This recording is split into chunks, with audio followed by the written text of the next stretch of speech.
2 empty chairs. That's what faced me when my name was called at Harvard Yard. No roses, no cameras, just 2 name cards Mom and Dad fluttering in the breeze while Miss Texas blared 2,000 miles away.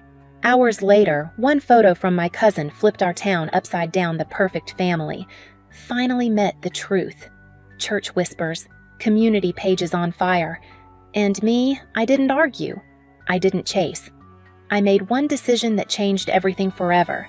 You want to know how the applause at my graduation became their reckoning? Stay, because the next 10 minutes explain why I never looked back. Where are you watching from? I was born and raised in Abilene, Texas, a small town where everyone knows your story before you even live it. Sundays were for church, Wednesdays for gossip, and every family had a role to play. Ours was supposed to be the perfect one, at least that's what my mother worked so hard to make people believe. My mother, Linda Hart, used to be Miss Texas back in the 80s. She never really took off the crown, just traded it for a family she could parade. To her, beauty wasn't just skin deep, it was sacred. She called it the Hart legacy, like it was some kind of royal bloodline passed through sequins and smiles. My father, Robert Hart, owned a small auto repair shop on the edge of town. He was quiet, soft-spoken, the kind of man who thought silence kept peace. He rarely contradicted my mother, and when he did, it ended with that tired phrase he always used, "Let it be live." As a kid, I thought those words meant love. As an adult, I realized they meant surrender. Then there was my sister Savannah, 6 years younger and the sunshine of the Hart family. Mom said she had the kind of smile that wins rooms. Savannah grew up in a world of ruffled dresses, glitter crowns, and posture lessons, while I grew up behind the curtain, zipping up her gowns and carrying her heels. I wasn't bitter, not at first. I just believed that if I worked hard enough, Mom would notice me too. I was the quiet one with straight A's, debate trophies, and an obsession with law books. But every time I showed her another certificate, she'd say, "That's nice, honey, but remember, confidence makes you beautiful." It took me years to realize that in her language, beautiful meant worthy. Our house was a museum of her glory days, photos of her pageant wins, then Savannah's junior crowns. My face appeared only in the background, blurred between their smiles. The truth is, I stopped trying long before Harvard. I learned to build my pride in silence, to celebrate alone. When I got my acceptance letter, I thought maybe finally I'd earned a place in that family portrait. But when the big day came, when the applause rose and those 2 front-row chairs sat empty, I understood. Perfection was never the truth. It was just the story my mother told the town. And for the first time in my life, I stopped wanting to be in it. Harvard was supposed to be my clean slate, the one place where the Hart legacy didn't exist. In Cambridge, no one cared who wore the crown of Miss Texas. All that mattered was what you could prove on paper, in class, in court. For the first time, I felt seen for my mind, not for my posture. Still, every achievement came with that quiet echo. Would she care? Would she even notice? So months before graduation, I did something I swore I'd stopped doing. I tried again. I spent 2 weeks writing the perfect message. It was short, polite, hopeful. The graduation ceremony will be June 10th at Harvard Yard. It would mean the world to me if you and Dad could come. I've already booked your hotel and bought your flights. Love, Vanessa. I hovered over the send button for a full minute before finally pressing it. Then I waited. A day passed, then 2, then 5. Finally, her name lit up my phone. June 10th is the Miss Texas Finals. Savannah's worked so hard for this. You understand. 4 words. You understand. They burned hotter than any insult. It wasn't even a question. It was a command, an assumption that I would fold, that I would keep playing the same role. I always had the understanding daughter, the background character in her perfect picture. I stared at the screen until the letters blurred, then turned my phone face down. Outside my dorm window, snow fell in slow, quiet spirals, the kind of silence that doesn't comfort, but cauterizes. That night, I walked to the library, the one place where I'd built myself, piece by piece. Between the towering shelves of law journals, I opened my old journal, the one I'd started back in Abilene when no one clapped for me. I flipped through the pages filled with small victories notes to myself and stopped on a quote my grandfather, Judge Walter Hart, once wrote in his careful handwriting, "You don't need anyone's spotlight to be seen. Just stay whole." I sat there for a long time tracing those words. Something in me shifted. Not an explosion, just a quiet, irreversible tilt. Maybe I'd never have her applause. Maybe I'd never be the one who shines, but I could be the one who stops begging for light. So I folded the graduation invitation, placed it inside the back cover of that journal, and whispered to no one, "You wanted me to understand Mom fine. I finally do." It wasn't anger that filled me, it was clarity. And that clarity was the beginning of everything that came next. The night before graduation, the world outside my dorm room smelled like rain and lilacs. Inside my suitcase sat half-zipped on the bed, black heels, crimson gown, and one empty envelope where the family photos should have been. For weeks, I'd pretended not to care. I told my friends my parents were too busy to make it. I said it with a smile sharp enough to hide the sting. But that night, as the clock ticked toward midnight, the truth finally settled. They weren't coming, and I wasn't surprised. I opened my phone one last time. The message thread with Mom Linda Hart was short, lifeless. "You understand" still glowed like a scar I couldn't erase. Below it, a string of unread texts from my father Robert, all simple and safe, "Proud of you, kid." No punctuation, no calls. Just his same old silence wrapped in politeness.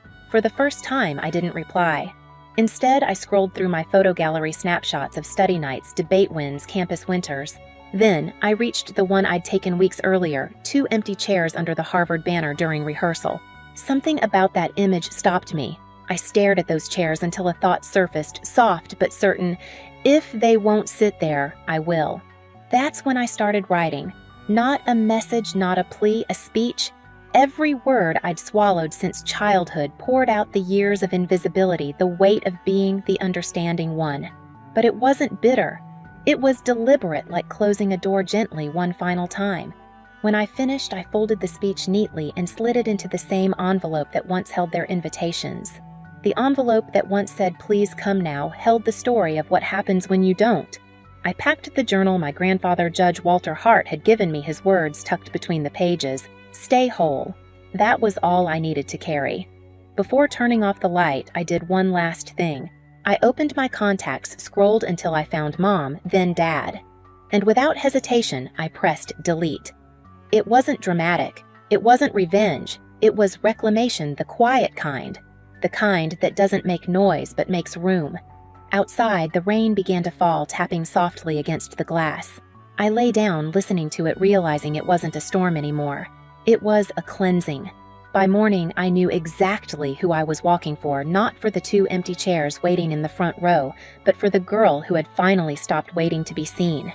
The morning of graduation, Harvard Yard looked like a postcard, sunlight spilling over brick buildings, flags fluttering in the soft June wind. The air smelled of old books and blooming magnolias, the kind of scent that feels like both an ending and a beginning.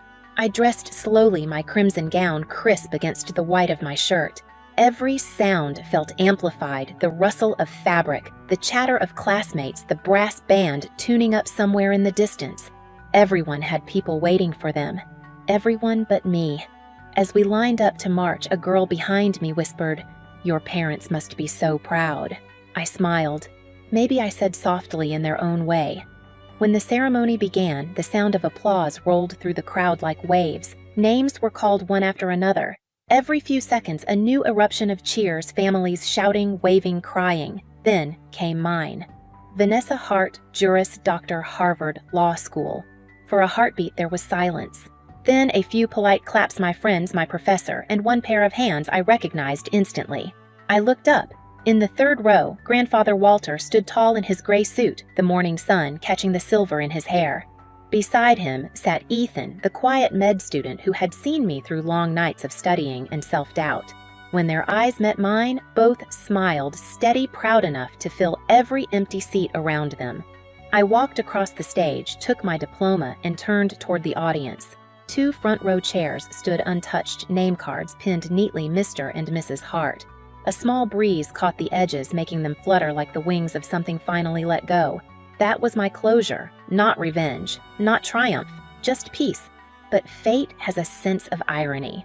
That afternoon, while I sat with Walter and Ethan near the Charles River, my phone buzzed with a message from my cousin Emma, who lived back in Abilene. She'd posted a photo on Instagram me on stage sunlight hitting my face, diploma in hand, crimson robe glowing against the blue sky. The caption read, "She did it. Alone." I stared at the picture for a long moment, feeling something shift deep inside. Not pride exactly, something quieter, like truth settling into place. By evening, the post had spread like wildfire. Abilene wasn't a big town. Gossip moved faster than weather. And on that same day, June 10th, another event was streaming live, the Miss Texas Finals starring Savannah Hart. In 2,000 miles of difference, two spotlights burned at once, one built on applause, the other on silence. While Savannah smiled beneath glittering stage lights, I stood with my grandfather taking photos by the Charles River. I didn't know yet that the world was watching both of us. By nightfall, messages began flooding in. Old classmates, former neighbors, even church members who hadn't spoken to me in years. "Is it true your parents didn't come? Linda was at the pageant the same day. Everyone's talking about it, Vanessa." I didn't reply to any of them. I just scrolled, watching the story take shape on its own. Someone had posted a collage, two photos side by side. Left Savannah crowned on stage, tiara glittering mom, Linda crying as she hugged her. Right me at Harvard, sunlight on my face, two empty chairs behind me. The caption read, "Two daughters, two stages, one choice." It was brutal, and it was true. Within hours, local news picked it up. Former Miss Texas skips her daughter's Harvard graduation to attend beauty pageant. Comments poured in, half outraged, half stunned. Imagine missing Harvard for a tiara! She raised one daughter to be seen and one to be forgotten. Vanessa didn't need the crown, she became it. By midnight, the town was split in two, the believers and the deniers. Church forums buzzed. Old friends whispered. The Hart family, once the model of elegance, had become the latest scandal. When my phone rang that night, I already knew who it was. Mom. I let it ring twice before answering. Her voice burst through the speaker, sharp, trembling. "What did you do, Vanessa? Everyone's calling me a terrible mother. You humiliated this family." I stayed silent for a beat, letting her words bounce around the room. Ethan watched me from across the table, his eyes steady, calm. "No, Mom," I said, finally my voice low. "I didn't humiliate you. You just didn't realize what it looks like when the truth stands under the light." A pause. Her breathing quickened. "You think you're better than us now?" "With your fancy degree? No," I said, just freer. Then I hung up. She called again, 5 times. I didn't pick up. By morning, the fallout had begun. According to Emma, church ladies whispered in pews, "Did you hear she missed Harvard for a crown?" Former pageant friends distanced themselves. Savannah's sponsorship offers paused for review. My father kept his head down at the garage, refusing to comment. For the first time, the family that had lived for applause was being watched and not in admiration. Ethan came over that evening with 2 cups of coffee. We sat by the window, scrolling through the chaos. He looked at me and asked quietly, "Do you feel sorry for them?" I thought for a long moment, watching the rain smear city lights across the glass. "No," I said. "But I don't feel angry anymore either. Because in that strange, poetic way life works, I didn't need to fight back. The world had simply mirrored them back to themselves." That night, I went for a walk alone. The Charles River rippled with reflections of streetlights, gold, white, and crimson. I stopped by the bridge, breathing in the cold Boston air. For years, I'd believed closure would come with an apology or a reckoning or a dramatic confrontation. But it didn't. It came from knowing I didn't need any of that. The applause that filled Harvard Yard was mine. The silence that followed was theirs, and I didn't have to trade one for the other ever again. A week after the story broke, I woke up to a short text from an unfamiliar number. "I'm in Boston. Can we meet? Dad." I stared at it for a while, the same way you study a wound that's already scarred, but still remembers the pain.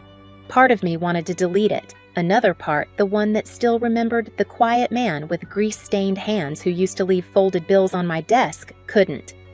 We met at a small cafe near Harvard Square. The city was wrapped in fog, soft and gray, as if the world itself was holding its breath.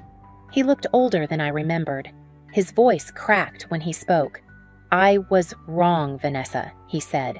"I thought keeping the peace meant keeping the family together, but all I did was let you fight alone." I said nothing. The truth didn't need my help anymore. He reached across the table, fingers trembling. "I don't expect forgiveness. Just thank you for becoming the person I didn't have the courage to be." I nodded once. That was enough. Later that evening, Mom called. I almost didn't answer, but curiosity won. Her voice was brittle thin. "They're saying awful things about me," she whispered. "I just wanted Savannah to have the chances I never did." "You understand, don't you?" The same words again. "You understand." But this time they didn't sting. They sounded small, tired, like the echo of a story that had finally lost its power. "I do understand," I said quietly. "You wanted applause. I just wanted a mother." She started to cry. I didn't. When the call ended, I didn't feel victory. Just release, the kind that comes when you finally stop expecting someone to change. That night, I visited Grandfather Walter. He listened to everything, his hand steady over mine. "You don't have to forgive to be free," he said softly. "You just have to stop needing their approval." For the first time, I understood what freedom really meant. Not the kind that roars, but the kind that breathes. The world had already delivered justice. All I had to do was live it. A year later, the chairs were no longer empty. Not the ones in Harvard Yard, but the two on my balcony in Cambridge, one for me, one for Ethan. We'd sit there in the evening's tea, steaming in our hands, watching the sun melt into the Charles River. The city hummed softly below us, alive but gentle, like it had finally learned to breathe at my pace. Sometimes I'd think of Texas, of the stage lights, the sequins, the crowns, the silence. But the memories no longer hurt. They just existed, like chapters of a story I had already finished writing. I used to believe closure came from confrontation, but now I know it comes from peace, the kind you build quietly, seat by seat, until the empty ones don't matter anymore. When the wind shifts, I still hear my grandfather's words, "Stay whole, Vanessa," and I smile, because I did. Maybe you've had your own empty chairs moments when people you loved simply didn't show up. If you have, tell me where you're watching from tonight. You're not alone in it anymore.